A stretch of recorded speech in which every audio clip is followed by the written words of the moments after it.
Nick Castellanos, you call me Miss Honey all you want. I know he came up small. He also killed the Marlins and the Braves and was up there in baseball history for smashing home runs. I won't hold his, what was it, 1 for 38 in the NLCS too hard against him here because he did set a career high in RBIs. He set a second career high, or came in second for career high in home runs. His batting average improved from last year. His on base improved from last year. I thought his defense improved since last year. I thought he gave you at times better at bats, and then at other times would revert back to swinging at everything low and outside. I'm giving Nick Castellanos for the year in its entirety an A. I thought he was really, really good this year. Would you like some tea with that, honey? Okay, an A is interesting. So I had a lot of the same notes as you about the increases in a number of Nick's statistical areas. So something that jumped out at me is before Nick was moved and dropped 4 spots in the batting order from cleanup to 8th, his stats in the 270 plate appearances prior to being moved were a 218, 252, 300 split with 3 homers. And Nick did not have a great year. It's very up and down, actually. Even prior to the All-Star break, he had a good stretch prior, but it was like, meh. It was very up and down. And then, of course, you look at the fact he made history hitting back-to-back multi-home runs in the NLDS and then turns on the NLCS, as you mentioned, 1 hit in all 7 games. You can't have that from your big money guy.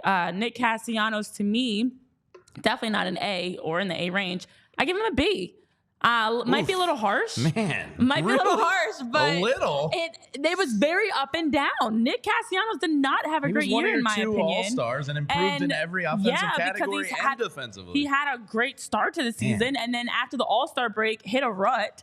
And once he got moved in the batting order, it seems like he kind of regained some of that same early season mojo. But Nick Castellanos, in my opinion, and I'm a huge Nick Castellanos fan. Apparently Some not. may say he's my ex-boyfriend. He's not.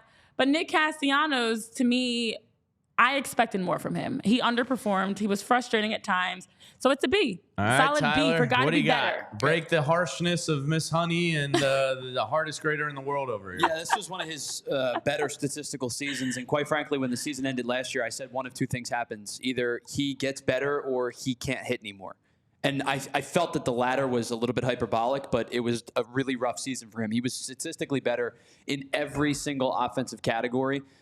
Raised his average, his OBP, his slugging, the home runs, the RBIs. Obviously one of the 2 Phillies All-Stars this year, along with Craig Kimbrell. That doesn't buy me a whole lot, but I do think the first half was stellar. The second half was a little bit more down to earth, but it was overall a really, really good campaign from Nick Castellanos. And yes, the 1 for 38 knocks him a little bit. It's brutal. I'm gonna give him a B+, and it would be in the A's if it weren't for that NLCS. Okay, fair enough. Well, that's interesting. A B+. Okay. Night Train says great time to trade him. I think he could be on the table in some discussions. Yeah. The money aspect and the 2 years and $50 million. Do you have to give something with Nick Castellanos to unload him? It's something I'm not closing the conversation on. I'll say that. I don't know if it's something they're looking to do, but I don't think it's also something that they wouldn't do.